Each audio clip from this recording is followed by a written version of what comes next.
ಈ ಜೀವ ನಿನಗಾಗಿ ಮುಂದುವರಿದ ಭಾಗ 116. ಎಂದಿನಂತೆ ಎಲ್ಲರೂ ಆಫೀಸಿಗೆ ಹೊರಟರು. ಈ ಬಾರಿ ಅರ್ಜುನ್ ಆದ್ಯಳ ಜೊತೆಗೇನೆ ಇದ್ದನು. ಇದನ್ನು ನೋಡಿದ ಅಗಸ್ತ್ಯನಿಗಂತೂ ತುಂಬಾನೇ ಖುಷಿಯಾಯಿತು.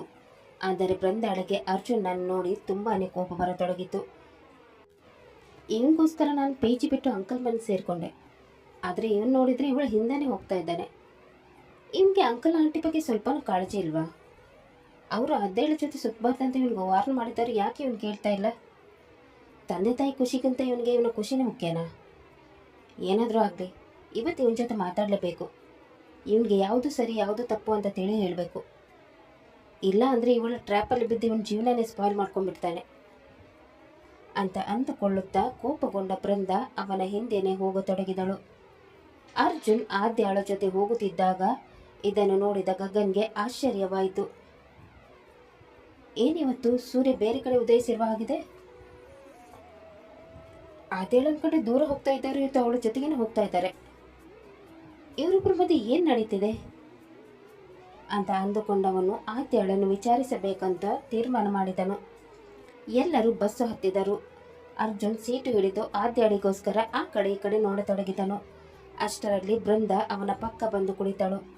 ಇದನ್ನು ನೋಡಿದ ಅವನಿಗೆ ಏನು ಮಾಡಬೇಕೆಂದೇ ಗೊತ್ತಾಗಲಿಲ್ಲ. ಅಷ್ಟರಲ್ಲಿ ಆದ್ಯ ಇವನ ಕಡೆ ನೋಡಿ ಬೇರೆ ಕಡೆ ಹೋಗಿ ಕುಳಿತುಕೊಂಡಳು. ಅವಳ ಪಕ್ಕ ಗಗನ್ ಬಂದು ಕುಳಿತನು. ಅರ್ಜುನ್ ಆದ್ಯಾಳ ಕಡೆ ನೋಡಿ ಕಿವಿ ಹಿಡಿದು ಕಣ್ಣಲ್ಲೇ ಕ್ಷಮೆ ಕೇಳಿದನು.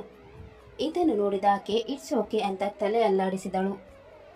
ಅವಳ ಪಕ್ಕದಲ್ಲಿ ಕೂತಿದ್ದ ಗಗನ್ ಇವರಿಬ್ಬರನ್ನು ನೋಡಿ,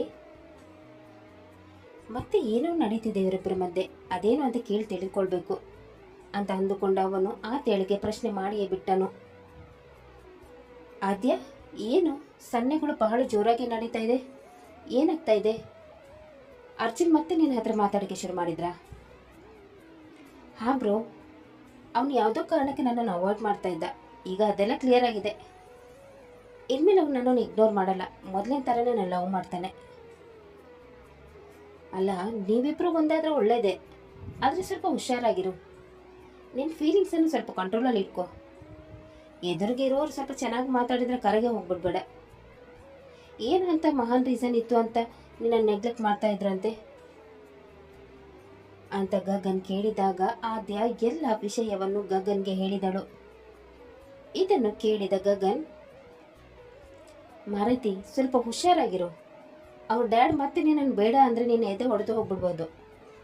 ಯಾವುದಕ್ಕೂ ಮೊದಲು ಅವ್ರ ಡ್ಯಾಡ್ ಜೊತೆ ಮಾತಾಡೋಕ್ಕೆ ಹೇಳು. ಆಮೇಲೆ ಬೇಕಾದ್ರೆ ಖುಷಿ ಪಡೋ. ಈಗ ನಾನು ಹೇಳೋ ಮಾತು ನಿಂಗೆ ಇಷ್ಟ ಆಗದೆ ಇರ್ಬೋದು, ಹಾಗಂತ ನಾನು ನಿನಗೆ ಹೇಳೋದನ್ನು ನಿಲ್ಲಿಸಲ್ಲ. ನೀ ನನ್ನ ತಂಗಿ ಥರ ಕಣೆ, ನೀನು ಚೆನ್ನಾಗಿರಬೇಕನ್ನೋದೇ ನನ್ನ ಆಸೆ. ಸ್ವಲ್ಪ ಮಟ್ಟಿಗೆ ನಿನ್ನ ಫೀಲಿಂಗ್ಸನ್ನು ಕಂಟ್ರೋಲಲ್ಲಿ ಇಟ್ಕೋ. ಇಲ್ಲ ಅಂದರೆ ಮತ್ತೆ ಮೊದಲಿನ ಥರ ನೋವು ಅನುಭವಿಸಬೇಕಾಗುತ್ತೆ. ಆ ಥರ ಆಗಲ್ಲ ಬ್ರೋ. ಈ ಸಲ ಅವ್ನು ನನ್ನನ್ನು ಖಂಡಿತ ಬಿಡಲ್ಲ. ಅವನ ಡ್ಯಾಡ್ ಜೊತೆ ಮಾತಾಡಿ ಅವ್ರನ್ನ ಒಪ್ಪಿಸ್ತೀನಿ ಅಂತ ಹೇಳಿದ್ದಾನೆ. ಅವನ ಮಾತಿನ ಮೇಲೆ ನನಗೆ ಸಂಪೂರ್ಣ ನಂಬಿಕೆ ಇದೆ. ನನಗೆ ಗೊತ್ತು ನಿನಗೆ ನನ್ನ ಮೇಲೆ ಕಾಳಜಿ ಇದೆ ಅಂತ. ಆದರೆ ಈ ಸಲ ನೀನು ಅಂದ್ಕೊಂಡಿರ್ತಾರ ಆಗಲ್ಲ. ಸರಿ, ನೀನು ಅಂದ್ಕೊಂಡಿರ್ತಾರನೇ ಆಗಲಿ, ಆ ಥರ ನನಗೂ ಖುಷಿನೇ ಅಂತ ಹೇಳುತ್ತಾ ಒಮ್ಮೆ ಅರ್ಜುನನ ಕಡೆ ನೋಡಿದನು. ಅವನ ಪಕ್ಕ ಬೃಂದ ಇರುವುದನ್ನು ಗಮನಿಸಿ, ಈ ಅರ್ಜುನ್ ಏನಂತಾನೆ ಅರ್ಥ ಆಗ್ತಾ ಇಲ್ಲ. ಒಂದ್ಸಲ ಇವ್ರಿಗೆ ಆದ್ಯ ಬೇಕು ಅನ್ಸುತ್ತೆ, ಇನ್ನೊಂದ್ಸಲ ಬೇಡ ಅನ್ಸುತ್ತೆ. ಈಗ ಮತ್ತೆ ಅವಳಿಂದ ಬಿದ್ದಿದ್ದಾರೆ. ಇವ್ರ ಡ್ಯಾಡ್ ಏನಾದರೂ ಇವಳನ್ನು ಒಪ್ಕೊಂಡಿಲ್ಲ ಅಂದರೆ ಇವಳಿಗೆ ಮತ್ತೆ ಮನಸ್ಸಿಗೆ ನೋವು ಹೋಗ್ಬೋದು. ಇವಳಿಗೆ ಪ್ರೀತಿ ಮುಂದೆ ಯಾವುದೂ ಕಾಣಿಸಲ್ಲ. ನಾನೀಗ ಇವಳಿಗೆ ಎಷ್ಟೇ ಹೇಳಿದ್ರು ಕೂಡ ಇವಳು ಕಿವಿಗೆ ಹಾಕ್ಕೊಳ್ಳಲ್ಲ. ಸೊ ನಾನು ಏನು ಹೇಳಕ್ಕೆ ಹೋದರೂ ಅದು ವ್ಯರ್ಥಾನೆ. ದೇವ್ರೆ, ನಾನು ನಿನ್ನ ಹತ್ರ ಒಂದೇ ಬಿಡ್ಕೊಳ್ಳೋದು, ಅದೇಳಿಗೆ ಮತ್ತೆ ನೋವಾಗದಂತೆ ನೋಡ್ಕೊಳ್ಳಪ್ಪ. ಅವಳು ಚೆನ್ನಾಗಿರ್ಬೇಕು, ಅದೇ ನನ್ನ ಆಸೆ. ಈ ಬೃಂದ ಬೇರೆ ಬೆನ್ನು ಹಿಡಿದ ಬೇತಾಳಂತ ಅರ್ಜುನ ಅವರ ಹಿಂದೆನೇ ಸುತ್ತಾ ಇದ್ದಾಳೆ. ಬೃಂದ ಇವರಿಬ್ಬರು ಚೆನ್ನಾಗಿರಕ್ಕೆ ಬಿಡ್ತಾಳ? ನನಗೆ ಹಾಗೆ ಕಾಣಿಸ್ತಾ ಇಲ್ಲ. ಅವಳು ನೋಡಿದ ಸೈಕೋ ಥರ ಕಾಣಿಸ್ತಾಳೆ. ಒಳಗೊಂದು ಹೊರಗೊಂದು ಮಾತಾಡುವ ಚಾಲಾಕಿ ಹೆಣ್ಣು ಅವಳು. ಈ ಚಾಲಾಕಿ ಹುಡುಗಿಯರಿಗೆ ಗಂಡಸರನ್ನು ಹೇಗೆ ಬುಟ್ಟಿಗೆ ಹಾಕೋಬೇಕು ಅನ್ನೋದು ಚೆನ್ನಾಗಿ ಗೊತ್ತಿರುತ್ತೆ. ಇವರಿಬ್ಬರ ಮಧ್ಯೆ ಆತ ಹೇಗೆ ಸರ್ವೈವ್ ಆಗ್ತಾಳೋ ಏನೋ ಅಂತ ಅಂದುಕೊಳ್ಳತೊಡಗಿದನು. ಇತ್ತ ಅರ್ಜುನ್ ಪಕ್ಕ ಕೂತಿದ್ದ ಬೃಂದ ಅರ್ಜುನನನ್ನೇ ನೋಡತೊಡಗಿದಳು. ಅರ್ಜುನ್ ಆದ್ಯಳ ಕಡೆ ನೋಡುತ್ತಿದ್ದಾಗ ಕೋಪಗೊಂಡ ಆಕೆ, ಅರ್ಜುನ್, ಎಲ್ಲಿ ಕಳೆದೋಗಿದ್ದೀರಾ? ಆತಿಯಾಳ ಗುಂಗಿನಿಂದ ಹೊರಬಂದವನು, ನಾನೆಲ್ಲಿ ಕಳೆದೋಗ್ಲಿ? ಏನು ಹೇಳಿ, ಏನಾದರೂ ಹೇಳ್ತಾ ಇದ್ರಾ? ಏನಿಲ್ಲ, ನಿಮ್ಮ ಜೊತೆ ಸ್ವಲ್ಪ ಮಾತಾಡೋಣ ಅಂತ. ನೀವು ಮೊದಲಿನ ಥರ ಇಲ್ಲ ಅಲ್ವಾ, ಅದಕ್ಕೆ ಕೇಳ್ತಾ ಇದ್ದೀನಿ. ನನಗೇನಾಗಿದೆ? ನಾನು ಮೊದಲಿನ ಥರನೇ ಇದ್ದೀನಿ. ನಿಮಗೆ ಯಾಕೆ ನಾನು ಬದಲಾಗಿರೋ ಥರ ಕಾಣಿಸ್ತಾ ಇದ್ದೀನೋ ನನಗಂತೂ ಗೊತ್ತಾಗ್ತಾ ಇಲ್ಲ. ನೀವು ಬದಲಾಗಿದ್ದೀರಾ ಅರ್ಜುನ್. ಮೊದಲೆಲ್ಲ ನನ್ನ ಜೊತೆಗೇನು ಬರ್ತಾ ಇದ್ರಿ, ಈಗ ನೋಡಿದ್ರೆ ಮತ್ತೆ ಆದ್ಯಾಳ ಜೊತೆ ಹೋಗ್ತಾ ಇದ್ದೀರಾ. ಮೊದಲೆಲ್ಲ ಆದ್ಯಾಳನ್ನು ದೂರ ಮಾಡಬೇಕಂತ ನನ್ನ ಹೆಲ್ಪ್ ಕೇಳ್ತಾ ಇದ್ರಿ, ಈಗ ಏನಾಗಿದೆ ನಿಮಗೆ?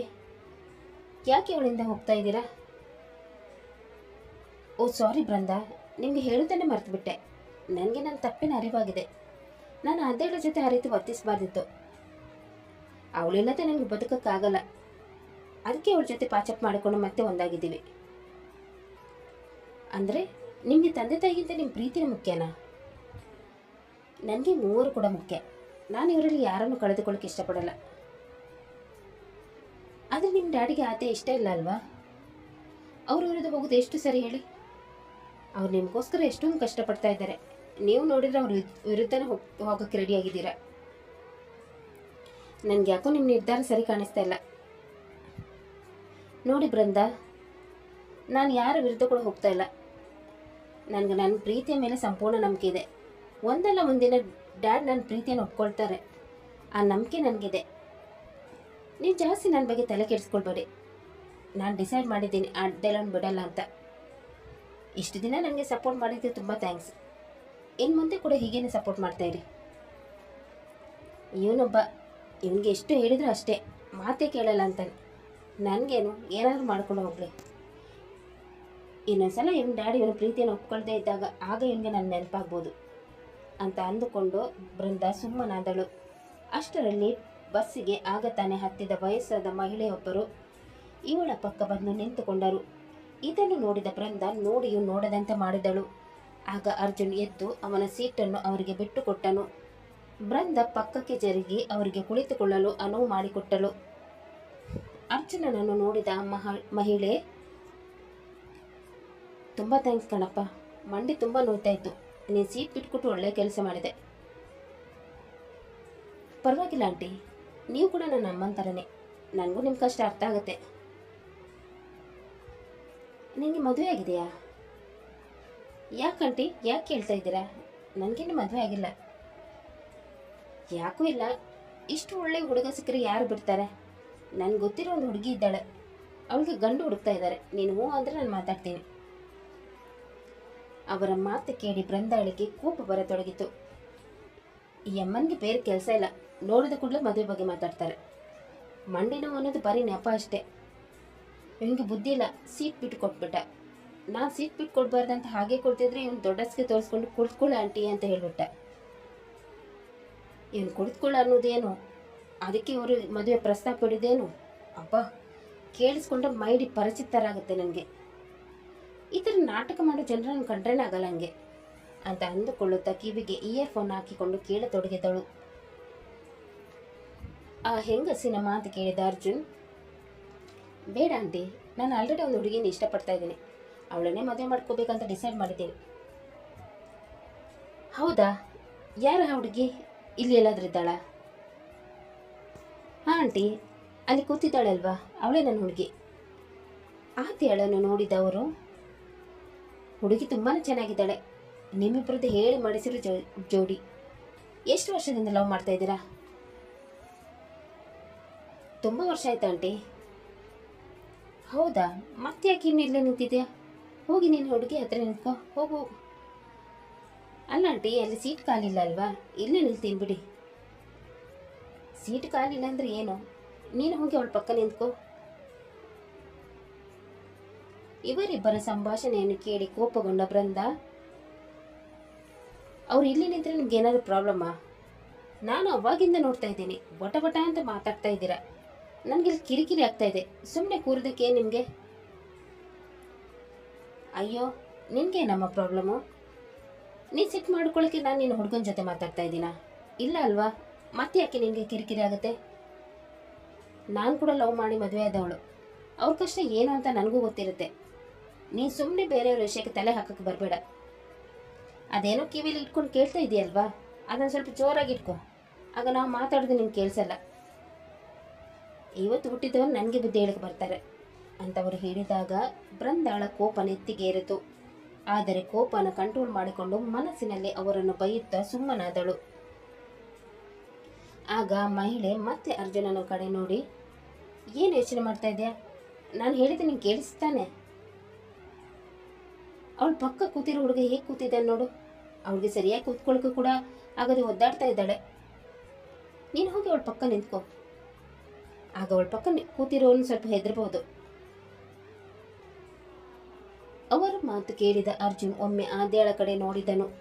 ಆ ಮಹಿಳೆ ಹೇಳಿದ ಮಾತು ಅವನಿಗೆ ನಿಜವೆನಿಸಿತು. ಆದ್ಯಾಳ ಪಕ್ಕ ಗಗನ್ ಕೂತಿದ್ದ ಅಲ್ವಾ, ಅವನು ಎಲ್ಲಿ ಹೋದ ಅಂತ ಯೋಚಿಸುತ್ತಿದ್ದಾಗ ಅವರು ಮತ್ತೆ ಅವನನ್ನು ಎಚ್ಚರಿಸಿದರು.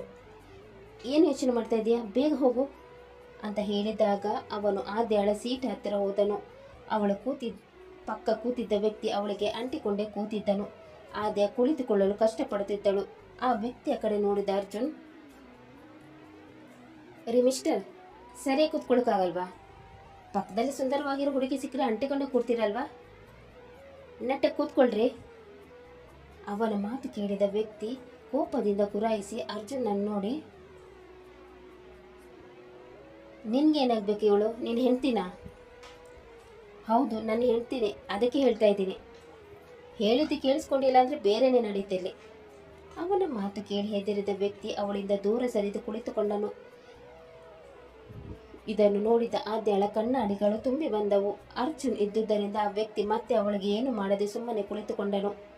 ಸ್ವಲ್ಪ ಹೊತ್ತಾದ ನಂತರ ಆ ವ್ಯಕ್ತಿಯ ಸ್ಟಾಪ್ ಬಂದಾಗ ಅವನು ಬಸ್ಸಿನಿಂದ ಹಿಡಿದು ಹೋದನು. ಅರ್ಜುನ್ ಅವಳ ಪಕ್ಕ ಕುಳಿತುಕೊಂಡನು. ಆದ್ಯ ಕಣ್ಣೀರು ಒರೆಸುತ್ತಿದ್ದಾಗ ಅವಳನ್ನು ನೋಡಿದ ಅವನು, ಯಾಕೆ ಹೇಳ್ತಾ ಇದೀಯಾ? ನಾನು ಬಂದಾಯ್ತಲ್ವಾ, ಅಳ್ಬೇಡ. ನೀನಿಷ್ಟು ಇನ್ನಸೆಂಟ್ ಆಗಿರೋದಕ್ಕೇನೆ ಅವ್ರಿಗೆ ಎಷ್ಟೊಂದು ಧೈರ್ಯ ಬರೋದು. ಧೈರ್ಯ ತಂದ್ಕೋಬೇಕು, ಇಲ್ಲಾಂದ್ರೆ ಜನಗಳು ಹುರಿದು ಮುಟ್ಬಿಡ್ತಾರೆ. ನಿನ್ಗೆ ಏನು ಮಾಡೋಕ್ಕಾಗಲ್ಲ ಅಂದರೆ ಅಟ್ಲೀಸ್ಟ್ ನನಗಾದ್ರೂ ಕಾಲ್ ಮಾಡಿ ಹೇಳಬೇಕಿತ್ತು ತಾನೆ ಅಂತ ಅವನು ಹೇಳಿದಾಗ ಅವಳು ಅವನ ಭುಜಕ್ಕೆ ಹೊರಗೆ ಅಳತೊಡಗಿದಳು. ಅಷ್ಟರಲ್ಲಿ ಕತೆ ಮುಂದುವರಿಯಿತು. ಗಗನ್ ಹೇಳಿದ ಮಾತು ನಿಜವಾಗುತ್ತಾ ಅಥವಾ ಬೃಂದಾಳ ಮಾತು ಸತ್ಯದ ಮುಖವನ್ನೇ ತೆರೆದಿಡುತ್ತಾ? ಯಾರು ಸರಿ ಯಾರು ತಪ್ಪು, ಈ ಕಥೆಯ ತಿರುವು ಇನ್ನೂ ಬಾಕಿ ಇದೆ. ರಹಸ್ಯ ಹೊರಬರುವ ತನಕ ಮುಂದಿನ ಸಂಚಿಕೆ ಕಾಯೋಣ. ಅಲ್ಲಿ ತನಕ ಈ ಕತೆ ನಿಮಗೆ ಇಷ್ಟವಾದಲ್ಲಿ ಲೈಕ್ ಮಾಡಿ, ಶೇರ್ ಮಾಡಿ ಮತ್ತು ಸಬ್ಸ್ಕ್ರೈಬ್ ಮಾಡೋದನ್ನು ಮಾತ್ರ ಮರಿಬೇಡಿ. ಹಾಗೆ ಕತೆ ಹೇಗಿದೆ ಅಂತ ಕಮೆಂಟ್ ಬಾಕ್ಸಲ್ಲಿ ತಿಳಿಸಿ. ಮುಂದಿನ ಸಂಚಿಕೆಯಲ್ಲಿ ಮತ್ತೆ ಭೇಟಿಯಾಗೋಣ. ಧನ್ಯವಾದಗಳು.